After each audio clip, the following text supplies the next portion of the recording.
우리가 지금 마태복음을 살펴보고 있습니다. 지난주에 이어서 이 팔복에 대해서 살피는데, 여러분 이 8가지의 복을 예수님께서 말씀해 주셨는데 이 내용을 좀 이해하려면요, 사전에 알아야 될 상황이 하나 있습니다.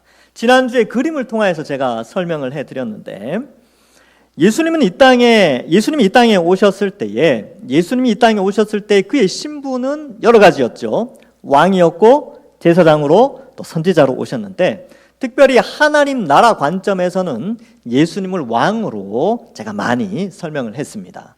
그래서 나라의 기본 세 요소는 주권과 영토와 백성인데, 이 주권이 바로 예수님께 있다는 것이죠. 그래서 그 주권자이신 예수님이 이 땅에 오셨기 때문에 이 땅에는 하나님 나라가 이미 임했다라고 설명을 해드렸고, 과거 유대인들이 생각했던 하나님 나라, 즉 앞으로 가서 영원한 생명을 누리고 성령의 인도함을 받고 사탄은 멸망하며 또 부활하고 뭐 이런 개념들이, 그런 미래적 하나님 나라의 요소들이 이 땅에 이미 들어왔다. 그래서 그리스도의 초림과 재림 사이의 기간은 이 시대의 가치관과 다음 세대 완성될 하나님 나라의 가치관, 그런 현상들이 같이 공존하면서 우리가 살아간다라는 것을 설명해 드렸습니다. 그래서 여러분, 예수님 오시기 전의 인류와 예수님 오시고 예수님 다시 오실 그 사이의 인류가 구분되어지고요, 예수님 다시 오신 이후에 또한 인류의 역사가 구분되어진다.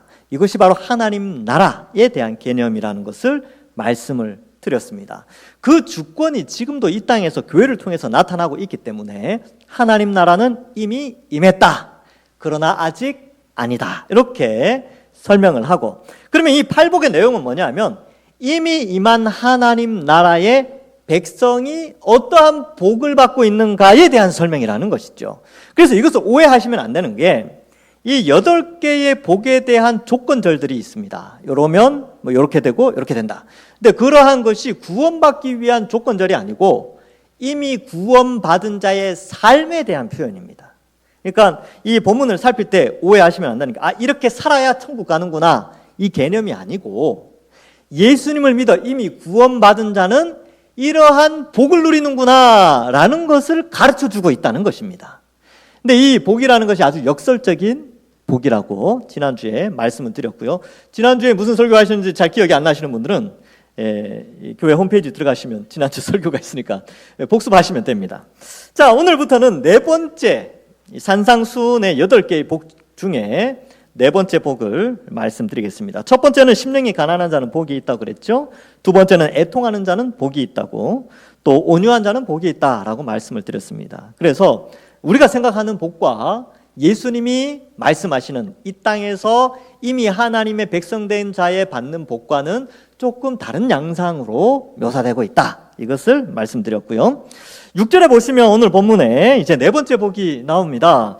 의에 줄이고 목마른 자는 복이 있나니 그들이 배부를 것이며, 이렇게 기록하고 있습니다. 여러분, 줄인다라는 표현은 배고프다라는 표현입니다. 목마르다라는 것은 갈증을 나타내지요. 여러분, 오늘은 이제 식당에서 요리를 하지 않기 때문에 이 향기로운 음식 냄새가 올라오지는 않습니다.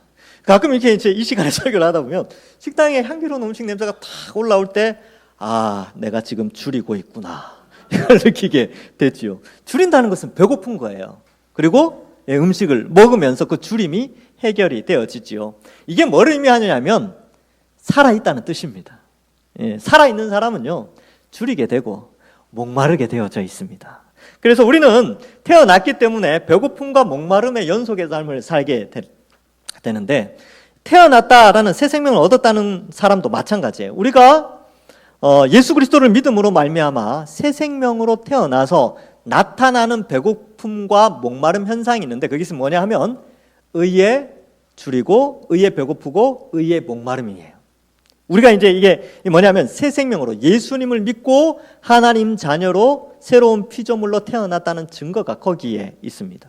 그래서 목이 마르면 어떻습니까? 물을 마시죠. 이렇게 물을 마신단 말이죠. 그래서 예수님 믿는 사람의 가장 큰 특징, 내가 정말 예수님 믿어서 새 생명으로 태어났다라는 증거가 의에 대하여 배고프고 목마름이 있다는 겁니다. 그러면 의가 뭔지 알아야 되겠죠.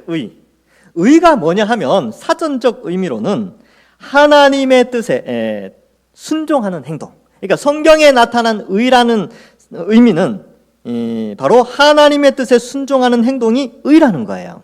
그런데 사람이 태어나면서 하나님의 뜻에 순종하여 의에 이르는 사람이 있느냐? 한 사람도 없다. 이것이 바로 성경의 증언이지요. 그래서 어떻게 되었습니까? 예수님이 이 땅에 오신 목적이 바로 거기에 있는 거죠. 완전한 의를 이루기 위하여. 아담은 의에 실패했습니다. 그래서 아담의 후손들, 즉 우리가 아담의 후손이죠. 이런 육체, 이런 아담의 모습 그대로 태어나지 않습니까? 그런데 아담이 가지고 있는 육체의 모양뿐만 아니라 그가 가지고 있었던 죄도 우리가 태어나면서 가지고 태어나게 됩니다. 이걸 원죄라고 하는데, 여러분 우리가 원죄를 가지고 태어나기 때문에 자범죄를 짓게 됩니다. 스스로 죄를 짓게 됐지요. 그런데 이게 아담 아래에 있는 자들의 특징인데, 예수님께서 이 땅에 오셔서 완전한 의인으로 사시고 그 예수님께 속한 사람은 아담에게서 죄가 그에게 임하였던 것처럼 예수님을 통하여 의가 그에게 임하게 되는, 그렇게 해서 의인이 되도록 하나님이 프로그램을 만들어 놓으셨습니다. 그래서 예수님이 완전한 의인이 되셨는데, 예수님이 완전한 의인이다라는 것을 성경에서 어떻게 증명하고 있느냐 하면, 의라는 것이 하나님의 뜻에 순종하는 거라 그랬죠. 그래서 예수님이요, 이 땅에 성육신 하시는 순종을 하셨어요. 여러분, 이 신이 천지 만물을 창조하고 이 엄청난 우주, 제가 예전에 영상으로 한번 보여드렸죠. 우주의 크기, 이 엄청난 크기의 우주를 창조하신 그 하나님이 우주의 먼지보다도 작은 인간의 모양으로 이 땅에 성육신 하셨습니다. 성부 하나님의 뜻에 순종하여 이 피조물의 형상으로 이 땅에 오셨어요. 성육신 하심. 근데 성육신 하셔서 오셔서 모든 죄의 유혹들을 다 이겨 말씀으로 이기시죠. 그리고 율법을 성취하십니다. 율법의 큰 계명이 뭡니까? 하나님 사랑과 이웃 사랑. 이걸 성취하신다니까요. 그리고 세 번째, 죽기까지, 십자가에서 죽기까지 하나님의 뜻에 순종하여 십자가에 달려 죽어주시죠. 그래서 예수님은 성육신 하시고 율법의 온전한 뜻을 이루시고 십자가에 죽기까지 순종하심으로 완전한 의인으로 이 땅을 사셨습니다. 그래서 하나님이 예수 그리스도를 믿는 자는 그리스도와 연합되어져서 그리스도의 몸이 되게 하시고, 우리가 같은 지체죠. 그래서 그리스도의 몸이 되어져서 그리스도가 가지고 있는 의를 우리에게 전달해 주신다. 이걸 의의 전가, 전할 전자에 더할 가자를 써서 의의 전가라고 하죠. 아담으로 말미암아 죄가 우리에게 원죄가 전가되었던 것처럼 이제 예수 그리스도의 의가, 우리가 예수 그리스도를 믿음으로 말미암아 그리스도의 의가 우리에게 전달되어져서 우리는 의인으로 다시 태어난 것이죠. 그러니까 다시 태어났으니까 어때요? 생명 현상이 일어날 거 아닙니까? 의에 대한 생명 형상, 의에 대한 배고픔, 의에 대한 목마름이 생겨나게 된 것이죠. 그래서 이 땅에서 예수님을 믿고 의에 목마르고 의에 배고픈 자는 복이 있다. 그들이 의에 대해서 배부를 것이다. 그래서 이 나중에는요, 예수님이 재림하고 나면 완전한 의를 우리가 행하게 돼 있죠. 왜냐하면 그때는 예수님 재림하면 마귀, 귀신들, 또 이 세상의 죄악들, 또 모든 것들이 다 불못에 던져지게 됩니다. 그러니까 죄를 안 짓게 되는, 죄를 지울 수 없는 세상이 되어지죠. 그런데 문제는 지금 이 시대예요. 이 시대. 지금 현재 우리가 살아가고 있는 이 세상은 하나님 나라의 가치관으로 우리가 이 세속 사회에 살고 있기 때문에 우리는 이 의에 대한 주림이, 갈증이, 배고픔이 있게 되는 것이지요. 그래서 이 의에 대한 갈망으로 살아가게 되는데, 놀라운 것은 성령께서 우리 속에 있어서 말씀을 통하여 이 의의 삶을 살 수 있도록 우리를 인도하신다는 겁니다. 놀랍죠? 예전에는 우리가 예수님 믿기 전에는 의를 행할 수 없는 자였죠. 그러나 이제는 의를 행할 수 있는, 성령의 능력으로 의를 행할 수 있는 자가 되었고요. 그래서 죄와 싸워 이길 수 있도록 우리를 지켜주신다. 그래서 여러분들 예수님 믿고 나서 죄악과 싸워 이기고 또 이 의의 행동을 하면서 기쁨도 있잖아요. 근데 완전하지는 않죠, 아직까지는. 왜냐하면 세상에 워낙 버라이어티한 죄의 유혹들이 많으니까 완전한 의를 행할 수는 없지만, 그러나 때로는 성령의 인도함을 받아서 하나님이 기뻐하시는 행동을 할 때마다 우리에게는 기쁨이 있어요. 그래서 예수 안 믿는 사람들이 묻죠. 야, 교회 무슨 재미로 다녔냐? 라고 하는데 우리는 재미가 있어요. 왜요? 의를 행하는 재미, 의가 간혹 가다가 배부르는 재미가, 의의 갈증이 해소되는 재미가 우리에게 있다는 것입니다. 그래서 예수 믿는 사람은 의에 목마르고 또 줄이게 되지만 성령의 인도하심으로 그 배부름을 이 땅에서 미리 조금 맛보며 살게 해주셨다. 이것이 바로 복받은 자의 삶입니다. 여러분 복 받으셨어요? 예, 여러분 마음속에 그런 마음 있잖아요. 예수님 믿고 나서 야 나도 이제 하나님 뜻대로 살아봐야지. 왜? 그게 바로 의에 줄이고 목마른 자의 반응입니다. 아이들이 태어나면 젖을 달라고 막 울죠. 목마르다고 막 또 울어요. 아기들은. 그게 바로 살아있다는 뜻입니다. 우리도 마찬가지입니다. 의에 대한 배고픔과 목마름이 우리 가운데 있고 성령의 인도하심으로 간혹 가다가 때로는 그 배부름이 채워지게 되는 것이죠. 그런 자가 복이 있다. 자, 다섯 번째 복은 뭐냐면 긍휼히 여기는 자는 복이 있나니 그들이 긍휼히 여김을 받을 것이며 이렇게 되어져 있습니다. 이 긍휼이라는 단어는 이 불쌍히 여길 줄 알고 자비를 베풀 줄 아는 마음을 의미합니다. 흔히 쓰는 용어는 아니죠. 야, 저 사람 참 긍휼하다, 뭐 긍휼의 마음이 많다 이런 표현 잘 안 쓰죠.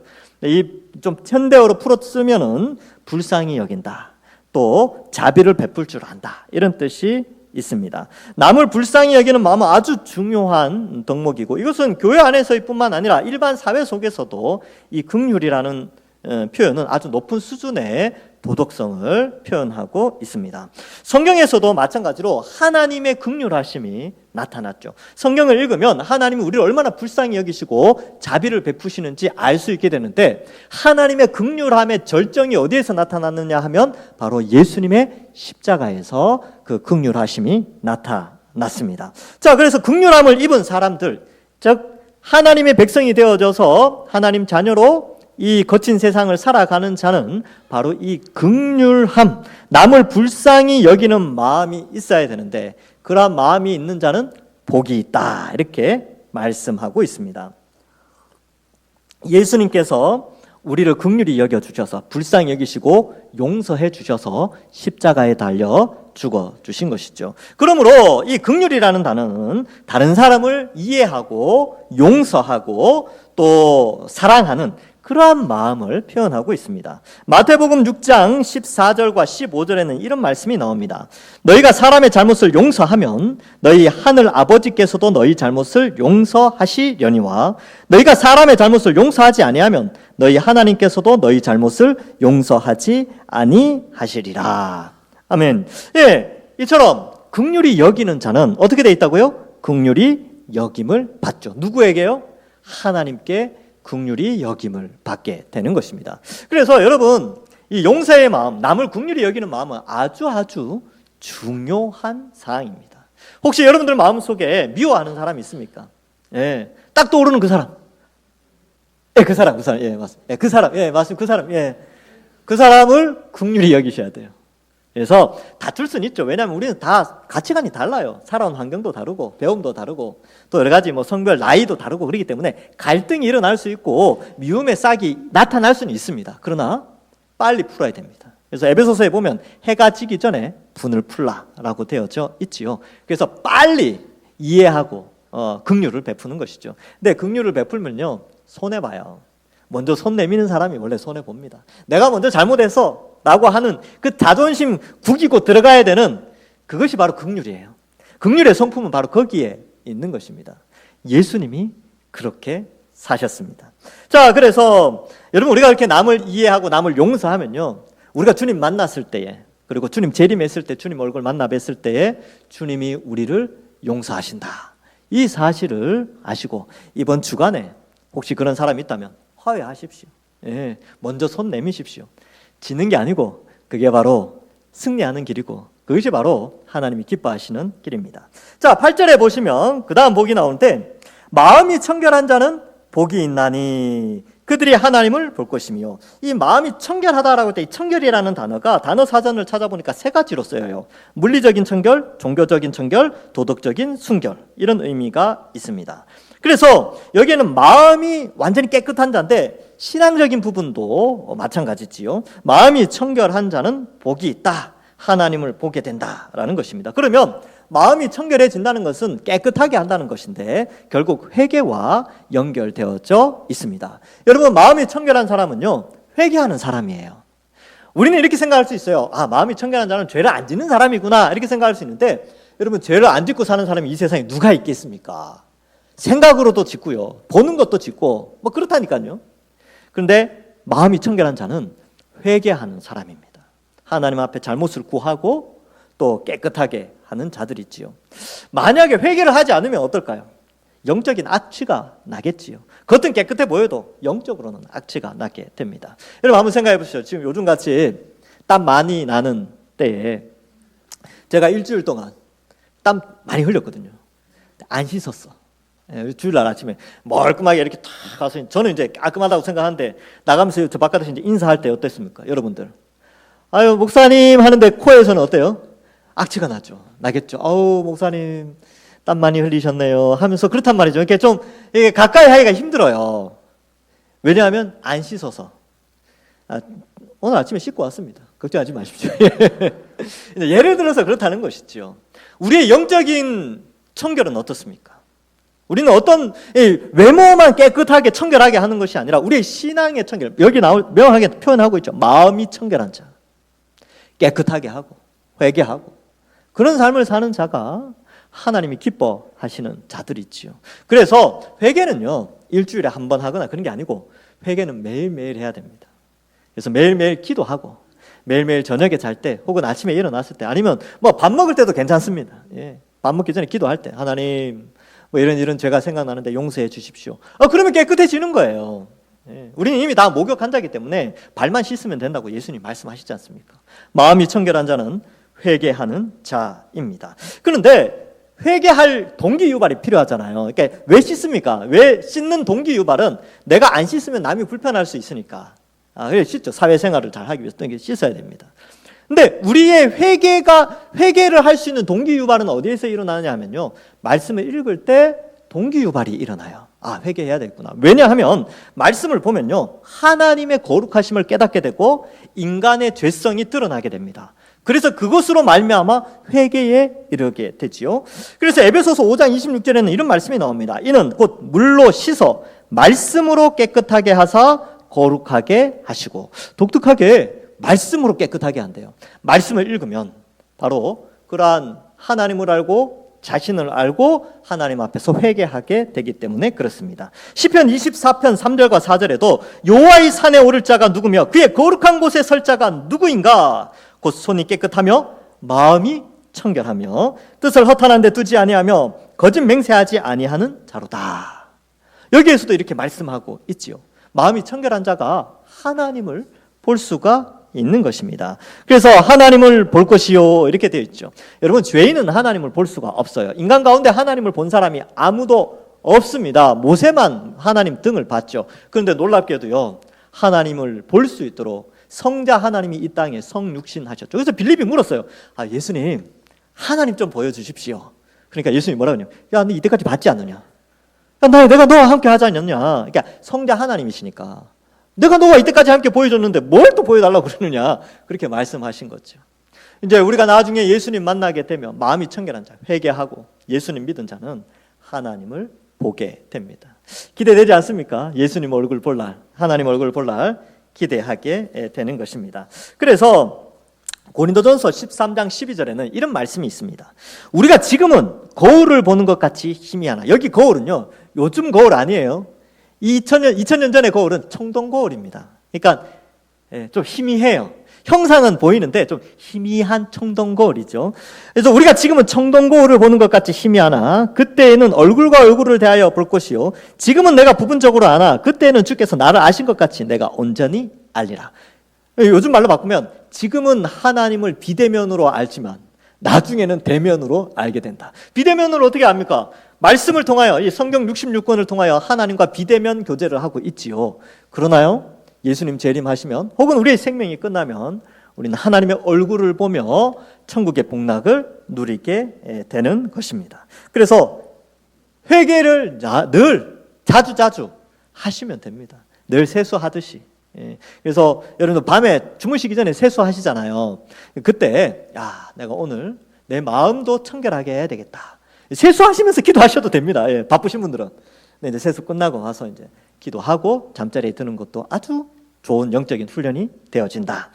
자, 그 다음으로 보시면 9절에 보면 화평케 하는 자는 복이 있나니 그들이 하나님의 아들이라 이끌음을 받을 것이며 이렇게 되어 있습니다. 이 화평은 예수님의 대표적인 성품이지요. 화평케 하는 것. 예수님이 오셔서 하신 일은 죄인된 우리와 하나님 사이를 화평케 하셨습니다. 그리고 사람과 사람 사이를 화평케 하셨죠. 에베소서에 보면 십자가로 말미암아 유대인과 이방인을 십자가로 말미암아 연결시켜 줍니다. 그리스도를 중심으로 해서 이방인과 유대인이 한 성전으로 지어가도록 그 십자가의 능력을 예수님이 나타내셨죠. 예수님은 화평의 왕으로 오셨습니다. 그래서 이사야 9장 6절에도 이는 한 아기가 우리에게 낳고 한 아들을 우리에게 주신 바 되었는데 그의 어깨에는 정사를 메었고 그의 이름은 기묘자라 모사라 전능하신 하나님이라 영존하신 아버지라. 그 다음에 뭐라고요? 평강의 왕이라 할 것임이라. 예, 평화를 가져다 주는 왕이라고 일컬음을 받는 것이죠. 그래서 우리와 하나님 사이를 평강하게 하셨고 우리와 우리 사이를, 인간과 인간 사이를 화평케 하신 것입니다. 그래서 이 평화의 왕으로 오신 예수 그리스도를 믿는 자들은 화평케 하는 자죠. 그래서 우리도 예수님 믿지 않는 자들을 하나님과 화평케 하는 전도의 사명, 이것이 바로 화평케 하는 자고요. 나와 또 다른 사람 사이에 또한 다툼이 있을 때 즉각적으로 먼저 손을 내미는 화평의 삶을 실천하는 자가 바로 복받은 사람이다. 이것을 말해주고 있습니다. 근데요, 화평케 하는 자는 괴로워요. 네. 왜냐하면 손해봐야 되고요. 그 화평케 하기 위해서 스트레스 받아야 되고, 하나님과 화평하기 위해서, 전도하기 위해서 얼마나 스트레스 받겠습니까? 잘해줘야 되고, 이렇게. 또 삶도 어때요? 예수 믿는 사람답게 또 살아가야 되니까 힘들겠죠. 그리고 화평하기 위해서 먼저 손 내밀어야 되지 않습니까? 여러분들 어렵지 않아요. 그 부부 사이에 여러분 다투잖아요. 그 화평하게 하려면 누가 한 사람은 손해 봐야 돼요. 먼저 손 내밀어야 됩니다. 그래서 내가 먼저 잘못했다라고 하는 그 사람이 화평케 하는 사람입니다. 그러면 그 다음 사람은 어때요? 나도 잘못했어. 그렇게 해서 이제 화평하게 되는 것이지요. 근데 화평은 자존심을 숙여야 되고요. 먼저 손해 봐야 화평케 할 수 있어요. 근데 이 사람이 어때요? 복되다. 예수님이 그걸 말씀하시는 거죠. 그래서 여러분들은 다 화평케 하셔서 하나님의 아들이라 일컬음을 받으시길 소망합니다. 예, 먼저 손해보는 이걸 각오해야 되죠. 그래서 어떻게 보면 세상적 가치로 보면 참 역설적인 표현입니다. 예, 근데 먼저 손해보는 것, 먼저 손 내미는 것, 이것이 바로 화평케 하는 자의 모습이고 이것이 바로 예수님의 모습이지요. 예수님이 십자가에 달리실 때 십자가에 못 박는 그들을 향하여 저들의 죄를 사하여 달라고. 스데반도 그랬죠. 돌 던지는 사람들에게 하나님 저들의 죄를 용서해 달라고. 우리도 마찬가지입니다. 우리를 향하여 돌을 던지는 사람, 우리를 조롱하는 사람들을 향하여 사랑으로 복음 전하는 그런 삶이 바로 화평케 하는 자다라는 것을 기억할 필요가 있습니다. 그러니까 여러분 우리는 많은 사람하고 화목해야 돼요. 다툼과 시기와 질투와 이런 거 다 버리고 어떻게 쓰든지 교회 안에 있는 사람이나 교회 바깥에 있는 사람들과 화목해야 됩니다. 그래서 로마서 12장 18절에 이런 말씀이 나와요. 할 수 있거든.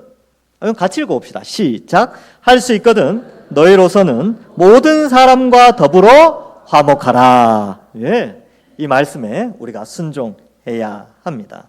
그래서 이러한 사람은 하나님의 아들이라 일컬음을 받죠. 이게 아들, 성별을 의미하지 않는다고 말씀을 드렸어요. 어떤 사람은 저는 딸인데요, 저는 여잔데요, 이렇게 이야기하시는 분은 있는데 성경에서 아들이다라는 표현을 쓴 것은 성별이 아니라 상속권을 의미합니다.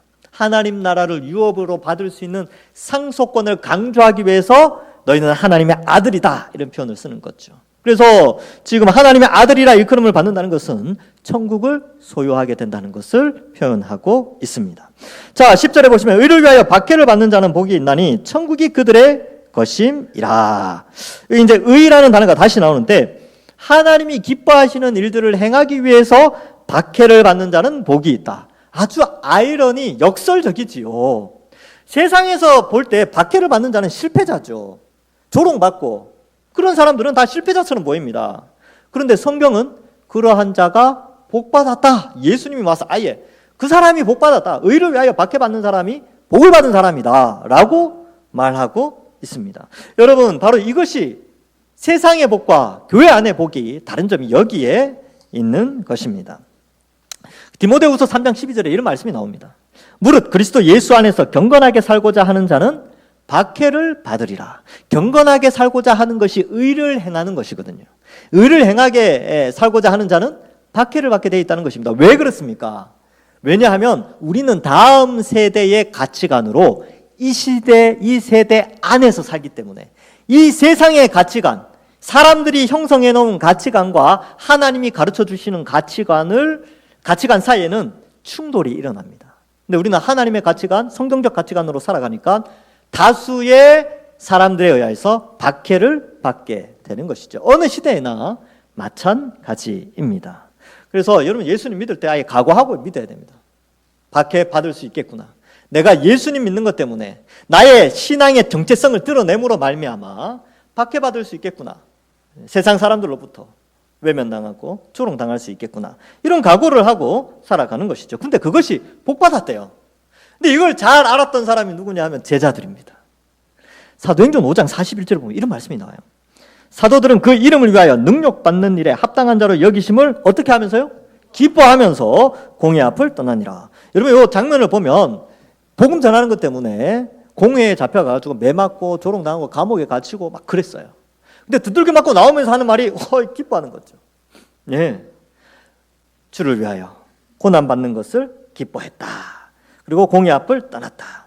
여러분 그 싸우면서 제일 무서운 사람이 누구냐면 두들겨 맞는데 웃는 사람.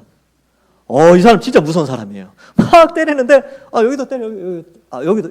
아이고 예, 시원하네. 아이고 고마워 때려줘서. 이런 사람들 있잖아요. 진짜 무서운 사람이에요.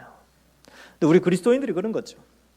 이 세상의 죄악과 싸우고 거룩한 삶을 살아가면서 세상에 조롱받고 이렇게 하지만 그래도 꿋꿋하게 성경적 가치관으로 계속 그러한 믿음의 삶을 지속적으로 지탱해 나가는 그런 삶. 세상이 감당하지 못하는 사람들입니다. 우리는 웃는 거죠. 근데 그러한 핍박을 당하는데 웃어. 기뻐하고 즐거워하잖아요. 그 뒤에도 나오는데 감당하지 못합니다. 근데 그러한 자가 복되다. 여러분 운동선수들 메달 따잖아요. 근데 우리가 그냥 메달 따는 거 보니까 우와 이렇게 제가 부러워하는데 그들이 그 메달을 따기 위해서 4년간 혹은 몇 년간 찢어지는 근육의 고통과 잠자지 못하는 피곤함과 또 아주 지옥 같은 음식 조절 뭐 이런 것들을 다 겪고 그 영광을 차지하는 겁니다. 우리도 마찬가지죠.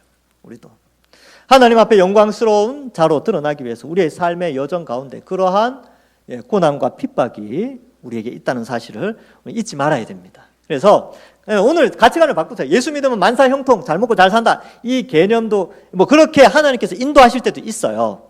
인도하실 때도 있지만 그러나 또 한편으로는 우리가 성경적 가치관으로 세상을 살아갈 때 이러한 박해를 받는 그런 경우도 있다라는 사실을 인식해야 되는 것이죠. 11절과 12절. 그래서 10절에서 이 표현하는 것은 지금 3절과 10절이 약간 서로 연결되어 있어요. 그래서 예수님이 말씀하시는 복의 핵심은 뭐냐면 가난하고 박해받는 자가 복되다. 그러니까 이러한 것을 강조하면서 이런 사람들이 천국에서 이 천국을 소유하게 되는데 이러한 자들에게 복이 이미 존재하고 있다는 것을 말해주고 있습니다. 자, 그래서 아주 역설적이죠. 11절과 12절은 좀 완전히 약간 좀 다른 그러나 강조하는 부분인데 11절과 12절은 이 앞에 나오는 산상순 팔복과 뒤에 13절 이하에 나오는 연결고리 역할을 합니다.